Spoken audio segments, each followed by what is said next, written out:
오늘은 인간의 몸을 입고 이 땅에 구세주로 오신 예수님, 그 예수님을 기다리며 다시 심판주로 다시 오실 예수님을 기다리는 대림절 첫 번째 주일, 소망의 촛불이 불을 밝히는 주일입니다. 소망의 촛불은 예수님이 우리에게 소망을 주실 거야, 그래, 예수님이 나에게 소망을 주실 거야 하는 그런 상징입니다. 대림절 첫 번째 주일을 통해서 여러분의 마음속에도 소망의 촛불이 활활 타오를 수 있기를 주의 이름으로 축복합니다. 오늘 본문은 이틀간의 이야기를 다루고 있습니다. 예수님께서 예루살렘 성에 입성하기 하루 전 나사로 집에서부터 그리고 다음 날까지 일어난 이틀간의 일을 다루고 있습니다. 나사로는 우리가 잘 알듯이 심한 중병에 걸려서 죽었습니다. 그리고 무덤 속에 묻혔습니다. 무덤 속에 묻혀서 냄새까지 나는 상태로 있었는데 예수님께서 그 죽은 나사로를 다시 살려주신, 정말 어찌 보면 행운의 사나이요, 어찌 보면 정말 놀라운 기적의 사나이라고 할 수 있습니다. 그런데 예수님이 그 나사로의 집에 찾아가신 겁니다. 그랬더니 나사로 집이 얼마나 좋았겠습니까? 자, 그 나사로의 집에 예수님이 찾아가자 세상의 많은 사람들은, 그때 유대인들은 예수님을 보려고, 또한 죽었다 다시 살아난 나사로도 함께 보려고 나사로 집에 모여들게 된 겁니다. 그날 나사로의 여동생인 마리아는 죽은 오빠를 살려주신 예수님이 너무 감사해서 예수님의 발에 값비싼 향유, 1년 연봉에 해당되는 4천만 원, 5천만 원짜리 향유를 깨어서 예수님의 발에 부어드립니다. 그리고 자신의 머리털로 눈물을 흘리면서 예수님의 발을 닦아드립니다. 예수님은 이런 마리아의 행동을 보시고 예수님이 십자가에 죽어서 장사 지낼 것을 미리 예비한 기특한 행동으로 말씀하시며 주님 다시 오시는 그날까지 마리아의 이야기를 전하라, 그렇게 마리아를 축복해 주셨습니다. 그 다음날 예수님은 제자 베드로와 요한을 맞은편 마을로 보내 나귀 새끼를 끌고 온 후에 이 나귀 새끼를 타고 예루살렘에 입성하셨습니다. 예수님이 예루살렘에 입성하실 때 그때는 유대인의 최대 명절, 바로 유월절이었습니다. 명절을 맞아서 전국에서, 아니 전 세계에서 모여든 유대인들이 손에 정나무 가지를 들고 예수님을 향해 호산나 호산나 주의 이름으로 오시는 이스라엘의 왕이시여 하고 환호했습니다. 그때 예수님의 시선은 놀랍게도 이스라엘의 왕이라 하는 백성들을 바라보지 않았습니다. 오늘 본문 14절에 의하니까 예수는 한 어린 나귀를 보고, 예수님의 시선은 어린 나귀에게 있었다는 겁니다. 우리는 우리를 찬양하고 우리를 박수치고 우리에게 축복하는 그런 사람을 바라보잖아요. 그런데 예수님은 어찌해서 예수님을 이스라엘 왕으로 열렬하게 환호하는 무리들을 바라보지 않으시고 어린 나귀를 바라보신 걸까요? 그 이유는 예수님은 이스라엘의 왕으로 오신 것이 아니기 때문입니다. 그렇다면 예수님은 어떤 왕으로 오신 걸까요? 예수님은 단지 이스라엘 민족만을 더 위대하게 만드는 정치적 왕으로 오신 것이 아닙니다. 예수님은 누구든지, 어떤 민족이든지, 어떤 피부색을 가졌든지 상관하지 않고 하나님을 아버지라 부르는 자, 예수님을 구주로 섬기는 자, 그 하나님 나라의 새로운 백성들의 왕으로 오신 것입니다. 만왕의 왕으로 말이지요. 예수님이 이스라엘의 왕이 아니라 하나님 나라의 새 백성들의 왕이란 것을 우리가 어떻게 장담할 수가 있을까요? 한 7가지를 들어서 확정할 수가 있습니다. 첫째, 예수님이 세례 받으시는 모습을 통해서 예수님이 만왕의 왕이심을 장담할 수가 있어요. 예수님이 세례 받으실 때를 그림으로 보면은 예수님이 물에서 착 올라왔을 때 하늘이 열립니다. 그리고 성령 하나님이 예수님께 비둘기같이 임재하십니다. 그리고 성부 하나님은 이는 내 사랑하는 아들이요 내 기뻐하는 자라고 말씀하셨습니다. 이것은 성부 하나님도 예수님이 만왕의 왕이시라는 보증이에요. 성령 하나님도 보증하셨다는 뜻입니다. 성자께서 세례 받으실 때 성부와 성령 하나님이 보증하셨으니 이것만큼 확실한 확정은 없을 겁니다. 둘째는 이사야 선지자의 예언을 예수님이 모두 다 실현해내는 것을 보고 예수님이 만왕의 왕이심을 확정할 수 있습니다. 이사야 선지자는 하나님이 이 땅에 보내주신 왕은 어떤 분인가 이렇게 예언을 했습니다. 이사야 9장 6절입니다. 합독할까요? 이는 한 아기가 우리에게 낳고 한 아들을 우리에게 주신 바 되었는데 그의 어깨에는 정사를 메었고 그 이름은 기묘자라 모사라 전능하신 하나님이라 영존하시는 아버지라 평강의 왕이라 할 것임이라. 아멘. 이사야 선지자 예언을 예수님이 다 이루어내었습니다. 예수님은 하나님인데 이 땅에 인간의 몸을 입고 태어났습니다. 그리고 남자 아기로 태어났습니다. 그리고 예수님이 행하신 모든 것 속에는 수많은 기적을 일으켜서 기묘자라고 하는 미러클 메이커라고 하는 놀라운 칭호를 받았습니다. 그리고 하나님만이 하실 수 있는 일들을 많이 행하셨습니다. 다 이렇게 이사야 예언을 모두 다 예수님이 실현해 내셨기에 예수님이 만왕의 왕이시라 확정할 수가 있는 것이지요.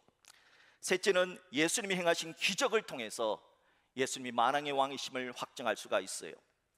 하나님이 이 땅에 보내주신 왕으로 오신 예수님은 물을 포도주로 바뀌게 되는 놀라운 기적을 행했습니다. 여러분, 요즘 이렇게 하면 사람들이 얼마나 좋아하겠습니까? 물을 포도주로 만들면 전부 다 공짜라 그러면 얼마나 좋아하는 사람들이 많겠습니까? 예수님은 보리떡 5개와 물고기 2마리, 이거 그 당시에 도시락이거든요. 한 사람의 도시락 분량을 이걸 5,000명을 먹이셨어요. 이런 놀라운 기적을 행하셨습니다. 예수님은 죽은 나사로를 살려주셨습니다. 또한 죽은 나사로처럼 살려주시지는 않았지만은 죽음으로 인도한 사람들도 예수 믿으면 천국으로 갈 수 있는 것도 이것도 기적 아닙니까? 이런 기적을 행해 주셨습니다.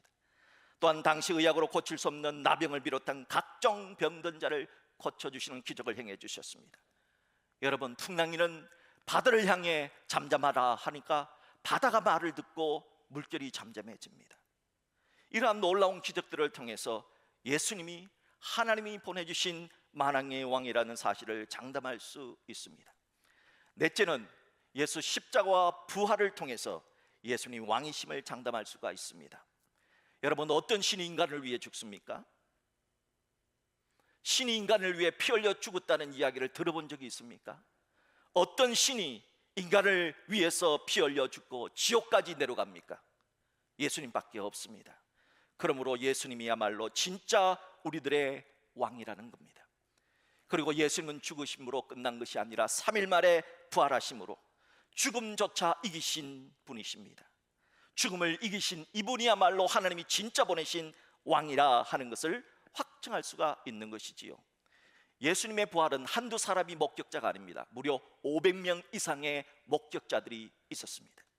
그 당시에 여러분 눈에도 예수의 부활이 기록되어져 있습니다.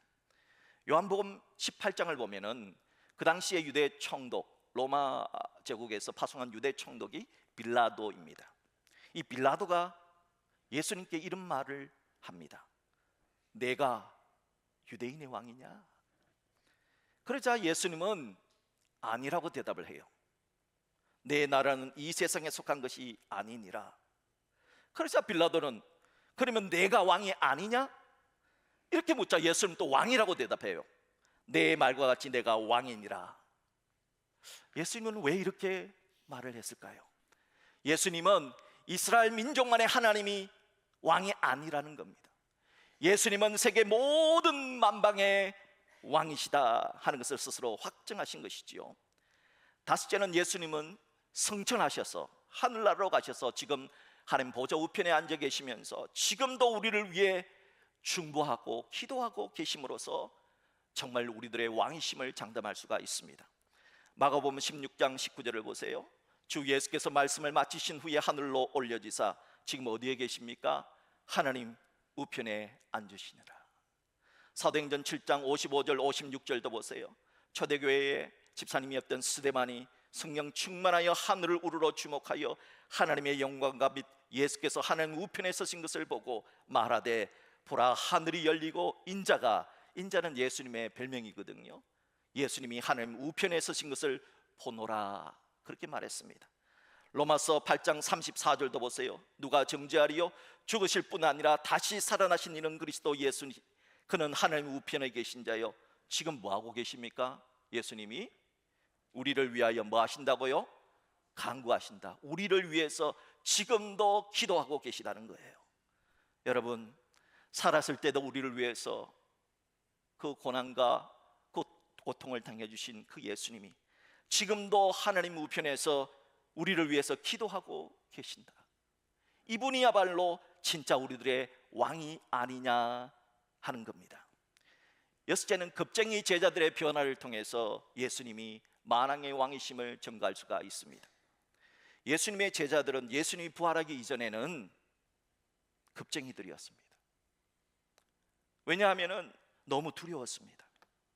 예수님이 십자가에 못 박혀 돌아가신 거 보고 자기들도 잡히면은 예수님처럼 십자가에서 죽으면 어떨까? 죽게 되면 어떻게 될까? 하는 그 두려움 때문에 도망갔습니다. 숨어버렸습니다. 겁쟁이에 불과했지요. 그런 겁쟁이 제자들이 예수님이 부활하신 이후에는 달라졌습니다. 죽음 앞에서도 두려워하지 않습니다. 이게 어찌 된 걸까요? 로마 군인들하고 한패였던 그 당시의 유대교 지도자들, 그들이 예수님의 제자들을 붙잡아서 다시는 예수 부활을 가르치면 너 죽인다, 다시는 예수 부활을 가르치지도 말라, 전하지도 말라, 다시 그러면은 너희들 가만두지 않겠다 협박을 했을 때 뭐라고 대답하는가 한번 보십시오. 베드로와 요한이 대답하여 이르되, 같이 한번 읽을까요? 하나님 앞에서 너희의 말을 듣는 것이 하나님의 말씀을 듣는 것보다 옳은가 판단하라. 우리는 보고 들은 것을 말하지 아니할 수 없다. 어떻게 겁쟁이 제자들이 이토록 달라진 걸까요? 심지어 죽으면 죽으리라 기꺼이 순교하는 자로 바뀌게 됩니다. 이런 제자들의 급작스러운 변화는 딱 한 가지 이유 때문입니다. 예수님이 진짜 왕이라는 사실을 믿었기 때문입니다. 일곱 번째는 오늘날에도 변화되고 있는 성도들을 통해서 예수님이 왕이심을 확정할 수가 있습니다. 과거에도 예수님을 왕으로 믿었던 사람들은 변화를 받았습니다. 그러면은 과거에도 믿었던 그 예수님을 지금도 믿으면 변화가 일어나야 되는 것이지요. 그래야 예수님이 지금 왕이실까? 과거에는 됐는데 지금은 안 되면 그건 짝퉁이지요.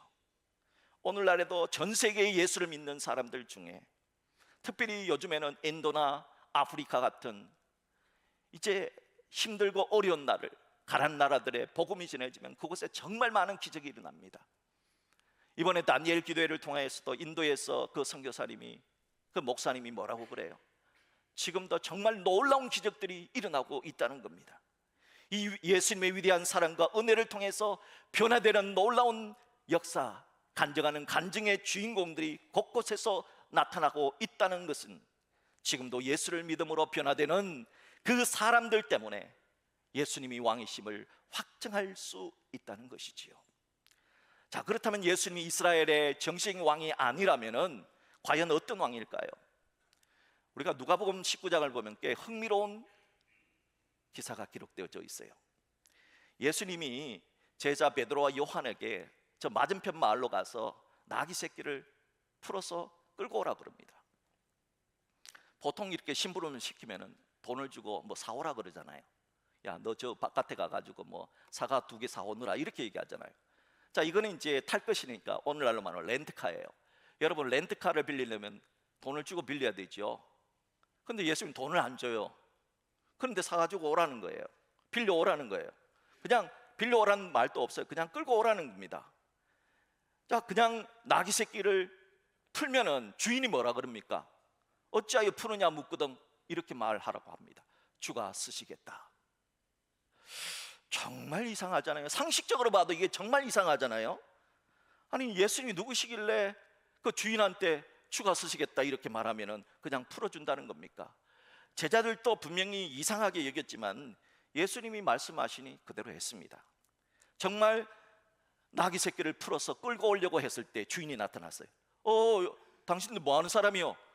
왜 내 나귀를 데리고 가요? 이렇게 물었을 때 그때 제자들이 뭐라고 대답합니까? 휴가 쓰시겠다. 그랬더니 어떤 일이 일어납니까? 묻지도 않고 따지지도 않고 그냥 쓰십시오 내준다는 거예요. 여러분, 이것은 아주 짧은 이야기로 기록되어 있지만은 이 나귀 주인의 마음속에는 예수님이 누구로? 예수님이 왕으로 믿고 인정했다는 증거인 것이지요. 그런데 왜 우리들의 왕이신 예수님께서 굳이 좀 좋은 말도 있는데 왜 굳이 새끼 나귀를 타신 걸까요? 왜 좋은 차 좀 탈 수 있잖아요. 왜 굳이 이 새끼 나귀, 이 나귀를 타신 걸까요? 이유가 있어요. 예수님이 새끼 나귀를 타신 첫째 이유는 스가랴 선지자의 예언을 성취하기 위해서입니다. 스가랴 선지자는 하나님이 보내시는 왕은 새끼 나귀를 타시고 오신다 하는 예언을 냈습니다. 스가랴 9장 9절입니다. 보라, 내 왕이 내게 임하시나니 그는 공의로우시며 구원을 베푸시며 겸손하여서 나귀를 타시나니 나귀의 작은 것 곧 나귀 새끼니라. 그러므로 예수님은 이 스가랴 선지자의 말씀처럼 예언처럼 나귀 새끼를 타심으로 구약의 예언을 성취하셨던 겁니다. 둘째로 또한 예수님이 새끼 나귀를 타신 두 번째 이유가 있어요. 예수님은 군림하는 왕으로 오신 분이 아니라 겸손의 왕으로 오셨기 때문입니다. 세상의 왕들은 거의 백마를 탑니다. 북한의 김정은도 백마 타고 백두산 왔다 갔다 하는 거 그림 막 올려놓잖아요. 이당 교주들도 백마 타고 왔다 갔다 하는 거 사진 많이 찍어요. 근데 왜 예수님은 새끼 나귀를 타셨을까요? 백마는 정시기 왕이 타는 것으로 이 말을 타는 사람이 너희를 지배한다 하는 군림하는 왕의 이미지를 보여주는 겁니다. 그러니까 나한테 까불지 마라는 뜻입니다. 그런데 예수님은 나귀를 타셨어요. 그것도 나귀 새끼를 타셨어요. 그것은 나귀라고 하는 것은 정말 많은 험난한 지형에도 짐을 싣는 짐승입니다. 그것은 예수님은 수고하고 무거운 짐진 자들을 향하여서 그들의 무거운 짐을 져주시는 분이시다.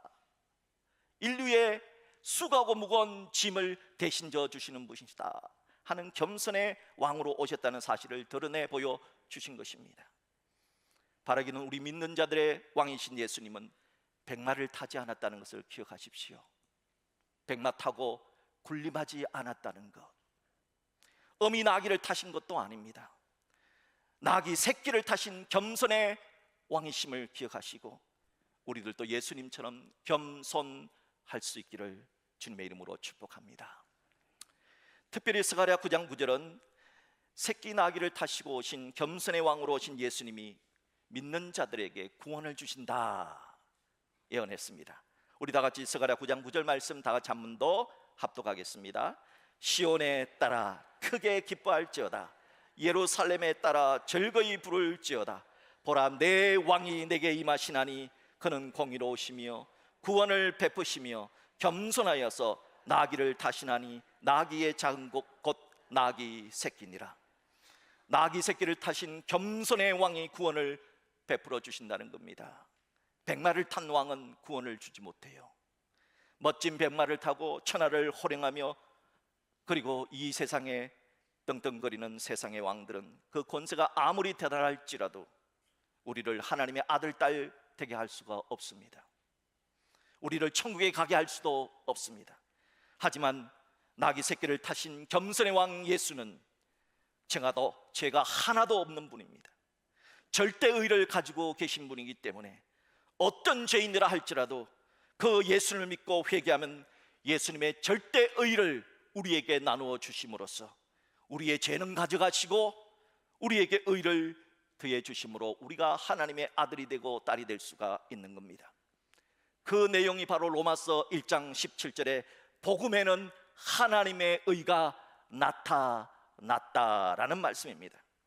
그래서 왕 대신 예수님을 믿으면 예수님이 그 죄를 우리의 죄를 가져가십니다. 그리고 예수님의 그 의를 우리에게 나누어 주십니다. 그래서 영접하는 자, 곧 그 이름을 믿는 자들에게는 하나님의 아들, 딸 되는 권세가 주어지는 것입니다.